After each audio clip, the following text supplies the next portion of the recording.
Hello po at napagpalang araw po, hapon ngayon, alas 4 sa bawat po isa at ako po muli si Brother Francis Hernandez at ngayon po ay nilopo ng Diyos na makapunta po tayo sa Provincial Hospital. So maya maya po, pupunta po tayo sa Provincial Hospital. Meron po tayong ipapakain na lugaw with itlog. Katawan po natin si Pastora Sally sa gagawin po natin at meron din po tayo ibibigay na ilang mga damit para po sa ating mga katutubo na kapatiran. Sa Mangyan Ward po tayo pupunta. Ang mga Mangyan po, sila po yung mga katutubo sa probinsya po ng Oriental at Occidental Mindoro.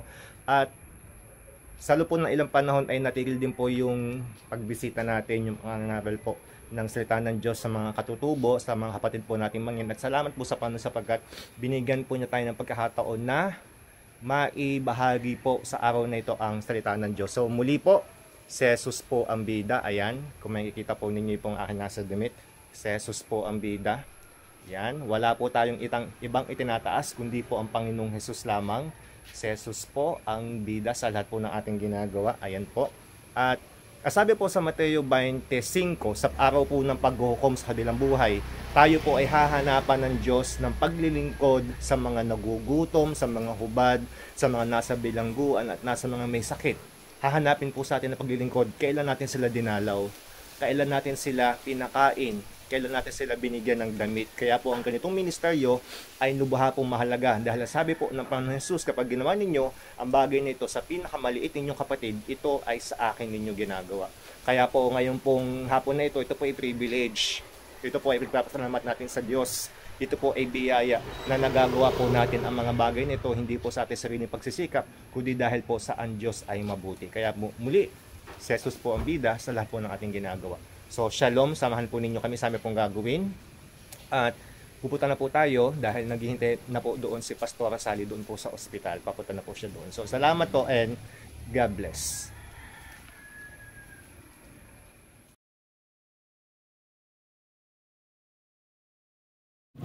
So, ayan po, hello. So, pumapasok na po tayo ngayon sa Provincial Hospital. Ayan.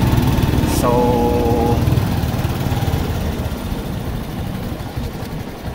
ayan po. Kuya, pwede po hanggang doon. Hanggang doon sa kabila lang. So, ayan. So, banda-banda pa po doon yung paglalakad natin patungo doon sa, ano. Salamat po. Ayan. So, nandito na po tayo. Salamat po dahil may naghatid po sa atin na mag-tricycle. Yan, so ito po yung pinupuntahan po namin dati na kung saan ay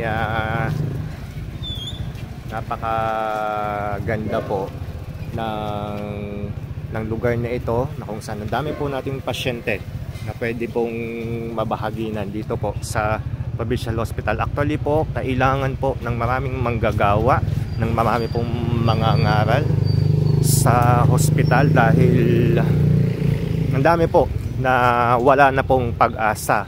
Ang kailangan lamang po nila ay himala po ng Panginoon. At sa pagkakataong ito, tayo po na mga nakilala sa Panginoon, tayo po ang dapat na nagbabigay sa kanila ng pag-asa sa pamamagitan po ng salita ng Diyos, ng pag-ibig ng Panginoon Jesus at saka po ng pananalangin.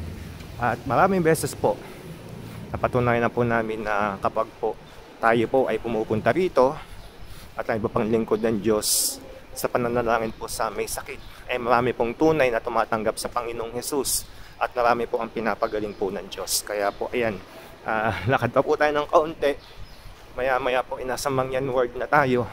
Actually po ang madalas ko po na bahagi na dito ng salita ng Diyos ay 2 kwarto po, Pulmonary Ward at saka po yung Mangyan Ward. So ngayon po baka po dito lang po muna tayo sa Mangyan Ward. Ayan. So malapit na po tayo. Hinihintay ko lamang po yung pong ating kasama. Yan, ito po ang Provincial Hospital ng Oriental Mindoro. So nakapasok na po tayo. At hintayin ko lang po yung kasama ko upang si Pastora Sally po upang tayo po makapanalangan sa mga may sakit. So banda-banda doon pa. Malapit na po.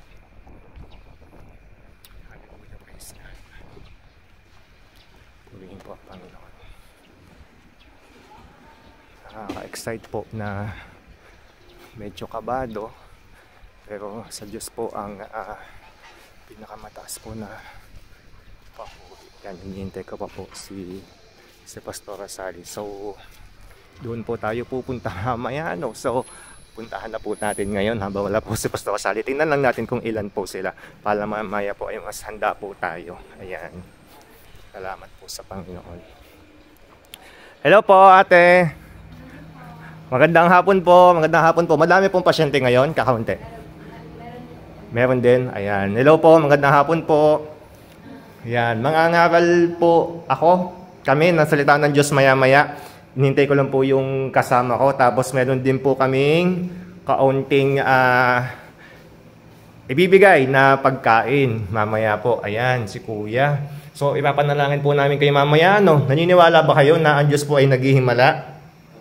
Ayan, ang Diyos po ay naghihimala at ang Diyos po ay nagpapagaling. Ayan, so kahit po anong kalagayan natin, pag po tayo nanampalataya sa Panginoong Hesus, siya po ay magbibigay ng kagalingan.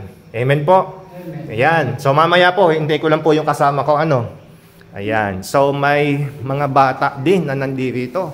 Ayan, so, hallelujah. Ayan po, magandang hapon po, mananalangin po kami mamaya. Wala pong pasyente dito, wala. Ayan, magandang hapon po sa bawat isa. Mamaya po kami po ay mananalangin para po sa inyo. Yan. Dito po may pasyente, wala. Ayun, wala. So dito pwede kami pumesto mamaya, pakinig naman yung aming tinig mamaya. So, ayun po, salamat po sa Panginoon at meron po tayong mababahagi na ng salita ng Diyos. So, ihintayin ko lamang po yung pong kasama ko po, si Pastora Sally, at para po mamaya ay makapagbahagi po tayo ng salita ng Diyos, makapagpakain, at maibigay po natin yung biyaya na inilaan po ng Diyos para sa kanila. Sa muli po, si Jesus po ang bida. Praise God.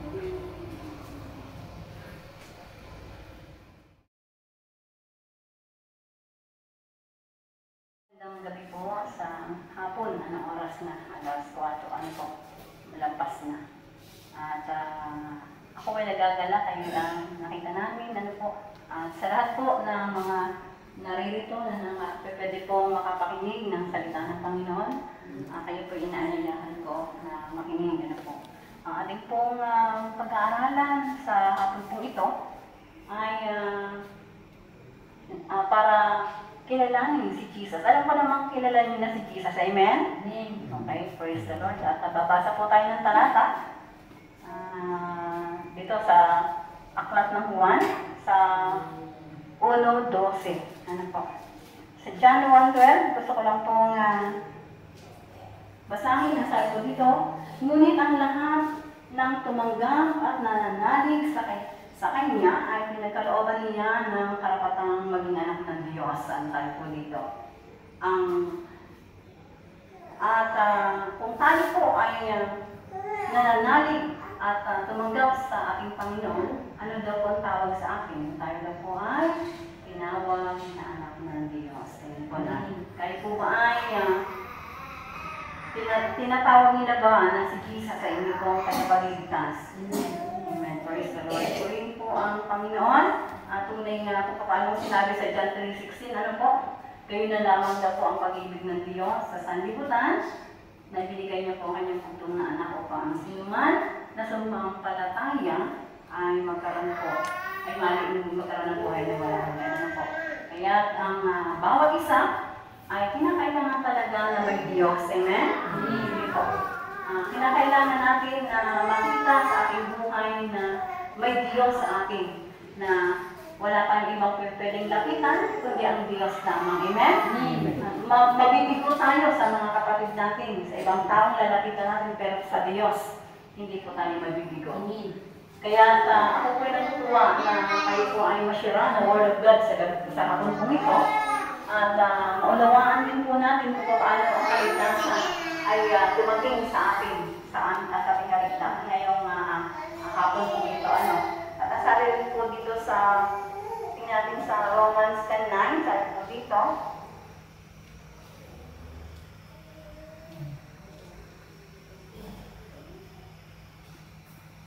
Romans 10:9.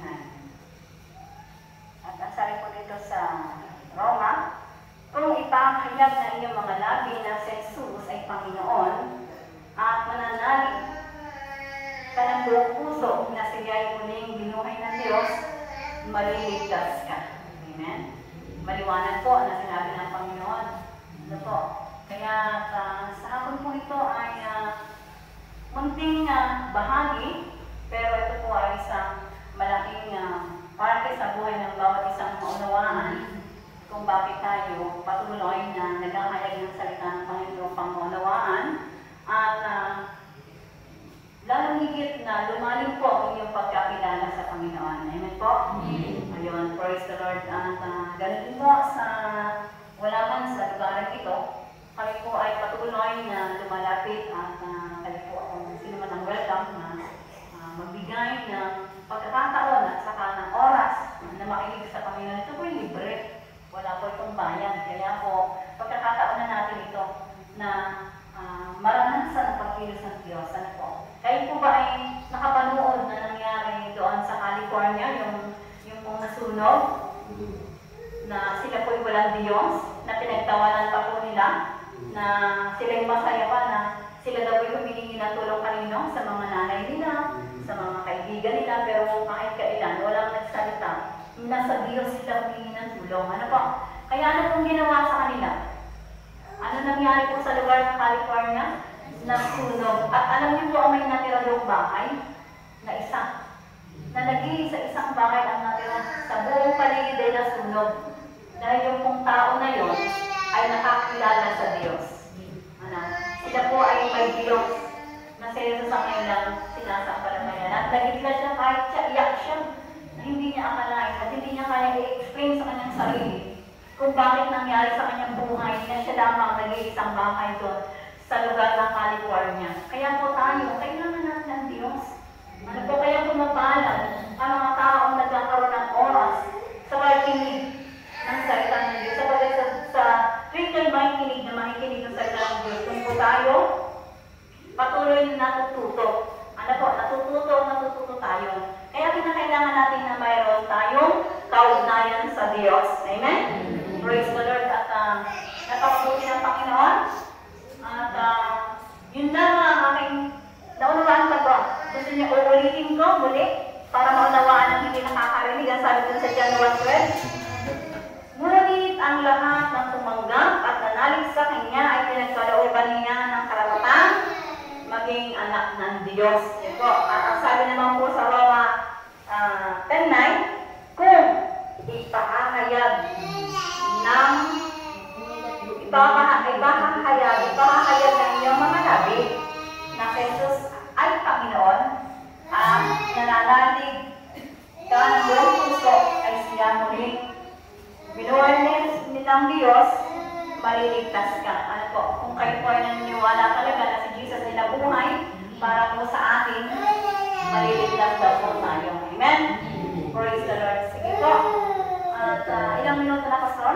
Okay lang po. Okay na po. Tayo po ay magpapatanggap. Sige po, sige. At bago po kayo sumunod, Opo. Sige po, sige po. tayo po ay nais ko kayong ingayahan na itaas ang inyong kanang kamay. Sumunod sa una kong panalangin. Pagkatapos ko po manalangin, sasabihin ko po sa inyo na susunod po kayo kung ano sasabihin ko. Ano po? Okay? Yes. Yes, Lord. Hallelujah, Panginoon. Ako po ay nagpapasalamat sa oras na ito na ako po ay nakarinig na iyong salita. Panginoon, patawarin mo po ako sa aking mga pagkakasala. Panginoon, tinatanggap kita bilang sarili kong tagapagligtas ng aking buhay. Mula ngayon, ikaw lang ang aking sasambahin at paglilingkuran. Salamat po. Isulat nyo ang aking pangalan sa aklat ng buhay. Okay? Salamat, Panginoon. Okay, ako na lang po manalangin sa iyo. Salamat po, Diyos, sa bawat isang kapatid na narito sa hapon pong ito, Lord, na ikaw ay tinanggap at tunay nga, Panginoon, na ikaw ay naging anak. Tunay nga, Panginoon, sila ay yung naging anak sa mga oras na ito. Kaya, Lord, andalain ko, patuloy mo silang ingatan, gabayan, proteksyonan, at tunay nga Panginoon na ang mga kapatid na ito, Panginoon, ay huwag mong hahayaan, Panginoon, na matangkin ang kaaway. At ang dalayan ko, Panginoon, magpatuloy po sila sa pagsasaliksik na iyong mga salita at nang sa ganun, Panginoon, hindi po sila malinlang ng sino man, Lord. Ingatan mo po sila at pagalingin anumang uri ng sakit na meron pong naririto, Lord. Ikaw ang kumilos sapagkat ikaw ay Diyos na nagpapagaling at ikaw ang Diyos na aming pong inaasahan, Panginoon. Lord, wala po kami magagawa kung hindi mo po kami sasamahan. Kaya, Lord, sa hapon pong ito, sa iyo po sila itinatagubilin, ibinibigay, binabalik ko, Panginoon, sa iyo ang kapurihan at ang pagpapasalamat, O Diyos. Sa tanging pangalan ni Jesus, Amen, amen. Thank you, Lord. Hallelujah. Sige, bibigay ko po ang pagkakataon sa ating mahal na pastor. Ano po? Ako pala po si Pastora Sally Nobis. Ano po? Ako po ay may tindahan doon sa labas. Kung kayo po ay kailangan nyo ng lugaw, meron po ako doon tinda. Pasyalan nyo po ako doon. Kailangan nyo magpanalangin. Sabihin nyo rin po sa akin. Ano po? Sige po, ibigay ko one pastor. Ano?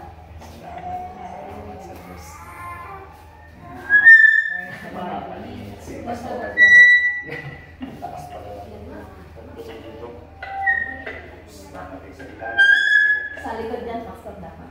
Ayan. Ang nakasyon dati ko naman po na ano. Ayan, so dito po ako pwesto. Mga kapatid, mahal na mahal po kayo ng Panginoon. Ano? Amen. At nalalapit na po ang panahon na tayo po ikakaunin niya. Amen? Amen. Ano po yung salita ng rapture? Pagdagit.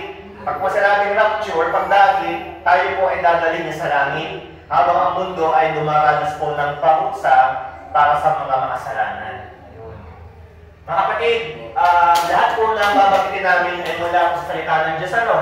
Sa pagkatanas po ng Diyos, ang puso po ng Panginoon Jesus, bago siya namatay sa cross, nasabi po niya sa Juan 17, nung po siya ay malapit na ipagkanulo ni Judas para siya ay patayin sa cross, nasabi po niya ay Panginoon sa kanyang pananalangin. Ang nais ko po, lahat ng mananampalataya sa akin ay makasama ko doon sa langit upang mamasdan nila ang aking kagandahan bago mo panilikha sa libutan. Ang puso po ng Panginoong Jesus ay tayo sunduin patungo po sa langit. Yun po talaga ang puso ng Panginoon. Kaya kung nasasabik po ang Panginoon na tayo ay makasama niya, hahanapin ko po kayo sa langit. Ano? Hanapin niyo din po kami ni Pastora at ni Ashley. Kasi po, tumanggap kayo sa Panginoon kanina. Amen? Wala sa inyong puso. Kung totoo po yun, buong puso niyo tinanggap ang Panginoon, tayo po ay mga anak na ng Diyos. Yan, palakpakan po natin ang mga Panginoon. Sabi po sa Mateo 24, ng mga alagad, sabi po doon, nagtanong sila, Panginoon, ano po palatandaan na malapit ka ng dumating, malapit ka ng bumalik? Sabi po ng Panginoong Jesus, sa panahon na iyon, magkakaroon ng mga kabuluhan, magkakaroon ng digmaan sa iba't ibang dako, magkakaroon po ng tagutong, magkakaroon ng mga salot ng iba't ibang sa karamdaman. Daranas po ang tao ng ipighatian na hindi pa nararanasan ng lahat sa kasaysayan. Ibig sabihin po, bago po dumating ang Panginoong Jesus, dadaan po tayo sa panahon po ng pag-uusig. Kaya kung dati nagplano kami, gusto namin lumipat sa bundok para hindi kami makakita, makapagtawa kami sa mga sundalo. Pero katotohanan po mga kapatid, amen. Katotohanan po mga kapatid, bago po dumating ang Panginoon, bago po tayo ma-mature, una pong lalabas ang Antikristo. Yan. Pag po sinabing Antikristo, siya po yung mamumuno sa buong mundo at uusigin po niya, ipapapatay ang mga mananampalataya. Dapat po panahon na ipupunta sa inyo. May pupunta sa inyo, pipiliin kayo. Ikaw ba ay mananampalataya ni Jesus? Pag sinabi mo na hindi mananampalataya ni Jesus, papatayin kita. Ayun. Ano po ang desisyon nyo? Itatatuhan niyo si Jesus o sasabihin niyo kayo mananampalataya ni Jesus? Mananampalataya ni Jesus, yung po sasabihin niyo, huwag niyo pong itatatuhan ang Panginoon.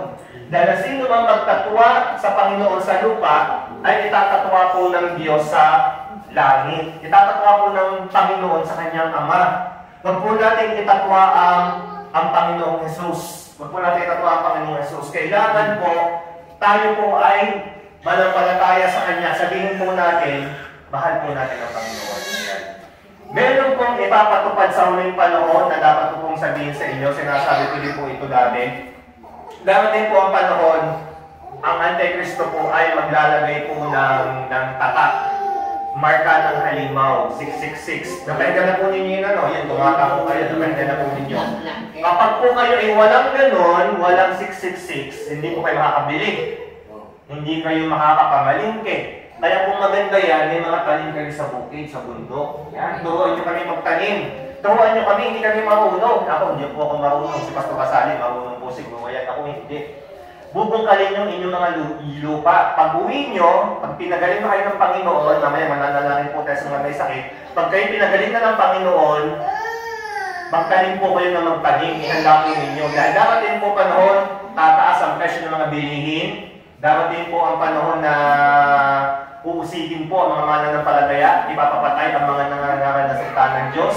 Pero kung tayo po ay magiging tapat sa Diyos, tayo po ay kanya pong ililigtas, at iba po ipapapatay, pero yung mga buhay ay dadagitin sa ulap, i-rapture. Tapos pag po tayo ni-rapture o dinagit patungo sa ulap, sumalubong sa Panginoon, ito pong katawan natin, papalitan yan ng katawang panlangit. Ayan. Ito pong napapanot kong ulo, kakapal na po yan. Ito ang aking mukha na may mga dungis, kikinis po yan. Totoo po yun, hindi po ako nang bobola. Dahil sa langit, lahat po ay perfecto. Yung pong bulag dito, punta sa langit, nakakita na. Yung putol, buo na po. Ganun po mga kapatid. Dinuksungan ng Panginoon. Opo, dinuksungan mo ng Panginoon. Dahil ang Diyos po ang mandilika. Tama po kay tatay. Opo, tama po. Totoo po. At katawang panlangit, hindi na tumatanda ang ibibigay sa atin ng Panginoon. Alam po ninyo mga kapatid, pagtis lang po tayo. Kaunting panahon lang mo po ang ilalagay natin sa mundo. Sabi po sa pag-aaral sa Pilipinas, ang normal na edad ng tao sa Pilipinas ay 63. Sa Bible, 70 ang normal na buhay. Kapag umabot ka ng 80, yun po ay bonus na. Bonus na daw po yun ng Panginoon. Pero sa langit po, walang hanggan. Milyon-milyon ang taon na lumipas. Libu-libong taon, milyon-milyon, hindi po natatapos. Sa langit. Sa impyerno po ay ganun din, milyon-milyon. Kung papipili po kay langit impyerno. Langit. Langit po ang ipili natin. Kaya wag po natin itatatwa ang Panginoong Jesus. Kaya, tayo po muli manalangin. Okay lang po ba na hilingin na lumuhod yung kung tayo pong lumuhod? Hilingin po natin ang tapang ng Panginoon, tapang po ng Panginoon. Hallelujah. Para po sa darating po ng mga pag-uusig, hindi po natin siya itatwa. Hallelujah. Father God, Panginoon Diyos, amin naman nakikita po ninyo po mga anak na tumanggap sa inyo. Panginoon, salamat po nakikita mo ang mga puso, payak at simple na pananampalataya. Subalit wala po silang ibang inaasahan kundi ikaw. Holy Spirit, inihiling ko po ba ng Espiritu, tayapain ang puso ng bawat isa at ilagyan kami ng sukat ng pananampalataya upang sa nalalapit na panahon ng mga pag-uusig ay maging handa kami at hindi namin itatwa ang Panginoon Jesus sa banal na pangalan ng Jesus. Hallelujah. Panginoon, hallelujah. Bigyan mo kami ng tapang, ng kabanalan upang harapin ang mga bagay na ito. Sinasamba ka namin, pinupuri ka namin. Ingatan mo, O Diyos, sa aming mga mahal sa buhay, na naiwan sa aming mga tahanan, na naiwan sa kabundukan, at palain mo rin sila, O Diyos. At loobin mo na sila po ay kumilala din sa inyo. Maligtas din sila, Panginoon.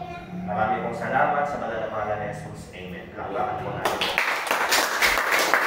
Okay po mga kapatid, nice ko lang pong tanungin. Sino po dito yung may bakuna laban sa COVID? Sino po ito tumanggap ng bakuna? Ayan. Ayan, so mananalangin po tayo. Hindi po yung galing sa Panginoon. Pwede po kayo pumunta dito sa harapan. Ipapatry ko lang po kayo. Ayan, dito po. Ipapatry ko lang naman. Huwag po kayo matumba. Huwag po kayong mahiya, matakot. Hindi naman po tayo maalat dito. Hallelujah. Sige po, huwag na po kayong uulit ng bakuna na yun na hindi po yung galing sa Diyos. Huwag na po kayong uulit. Ano man po ang mangyari. Ayan, sige po. Tayo po mananalangin. Aming Diyos, aming Ama, kinigilala po nila ang kanila pong kasalanan, pagkukunan ng pagpapapakuna. Idinadanan ko po na palayain niyo sila, Panginoon. Sige po, ulitin po ninyo sasabihin ko, Panginoon, patawad po sa pagpapapakuna ko laban sa COVID. Tatawarin po ninyo ako. Pinupundot ko ang lahat ng kaugnayan ng gamot na ito sa aking katawan. Sa pangalan ni Jesus. Kinikilala ko Kinikilala ko simula sa oras na ito simula sa oras na ito na si Jesus lamang ang dakila kong magagamit magagamit sa pangalan ni Jesus. Amen. Amen. Sige po, papatbay ko po kayo. Dito lang po kayo. In the name of Lord Jesus Christ of Nazareth, paano lahat ng laso ng bakuna sa kanilang katawan, every yoke and I cut in Jesus' name. Get out in Jesus' name. And I release healing. I release healing. In Jesus' name. Amen. Amen. Nakapapag po natin ang Panginoon. Ayan. So,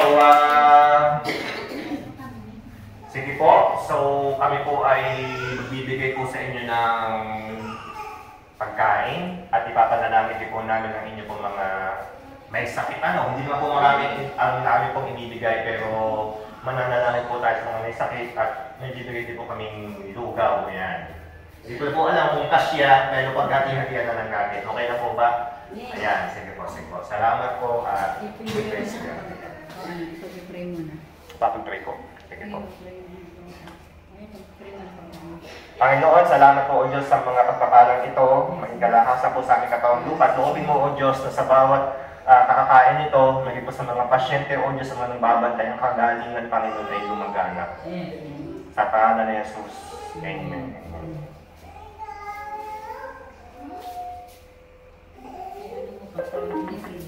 Opo, paano po ba ang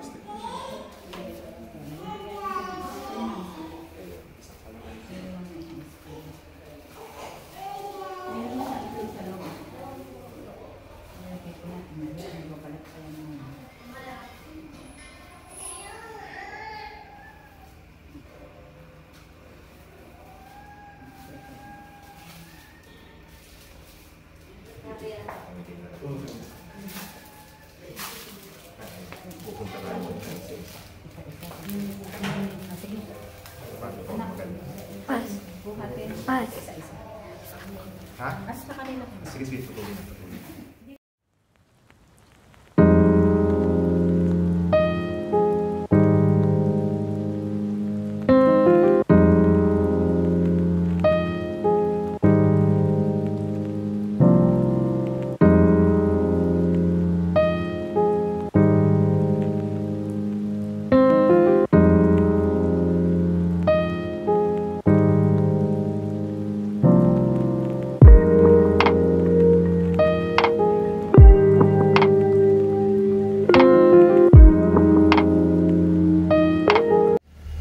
Hello, so good evening po. Ayan, so katatapos lang po namin sa Provincial Hospital na magawain sa mga katutubo po nating kapatid na mangyan. So, nag-prepare po tayo doon ng 30 pieces na lugaw with nilagang itlog at sa awa po ng Diyos, sa kabutihan po ng Diyos, lumabis na po yun ng isa. Salamat po dahil bagamat na late po, yung dalawa po nating kasama ay napakaganda po ng naging gawain, bagamat matagal na po natin hindi nagagawa yun. Salamat po at nakapag-resume po tayo ng gawain at salamat po dahil ang mga katutubong mangyan po ay very open ang kalala pong mga puso upang tumanggap po sa Panginoon. So meron po tayo doon na isa pong pasyente na napayuhan dahil po lagi po sila nagpapaalbularyo kahit po yung bata. Nakita ko po yung takot sa mga mata ng bata nung siya nilalapitan ko at kinukompronta ko po yung spirit na nasa kanya, bunga po ng witchcraft. At after prayer po ay humupa po yung bata, nawala po yung takot at pandilisik po ng mata. So salamat po sa Panginoon dahil meron po tayong isa din po doon na kapatid na nananalangin din po at mananampalataya ng Panginoon. Nung pinag-pray po natin siya, humupa po yung kanyang pangangatad at pagtataas po ng katawan. Yung pong tiyan po niya lagi pong tumataas dahil po siya ay may tetanus. After po na pinag-pray natin yun, pinalayas po yung tetanus sa kanya pong katawan, ay humupa po at kumalma po yung kanya pong physical na katawan. So salamat po, si Jesus po ang bida, siya po ang nagpapagaling, pamamagitan po ng kapangyarihan ni Holy Spirit. Wala po yung kinalaman sa akin, hindi po ako matuwid at hindi po ako makapangyarihan. Iyon po ay nangyayari dahil po sa kabutihan po ng Panginoon. So lalakad na po ako pauwi at salamat po dahil sa mga supporters na ibinibigay po ng Panginoon para po makapag-provide sa mga ganitong gawain. So muli po, si Jesus po ang bida, wala po tayong ibang itinataas kundi po ang Panginoon Diyos sa lahat po ng ating ginagawa. Sa Kanya lamang po ang pinakamataas na papuri, ang pinakamataas na pasasalamat, at ang mga panalangin po ninyo ay may malaking bahagi para po sa katagumpayan ng gawain na ito. Si Jesus po ang bida sa lahat po ng ating ginagawa. Si Jesus po ang bida. Salamat po at shalom. Pagpalain po kayo ng Panginoon. Maraming po salamat sa inyong mga pananalangin at mahal na mahal ko po kayo. Praise God.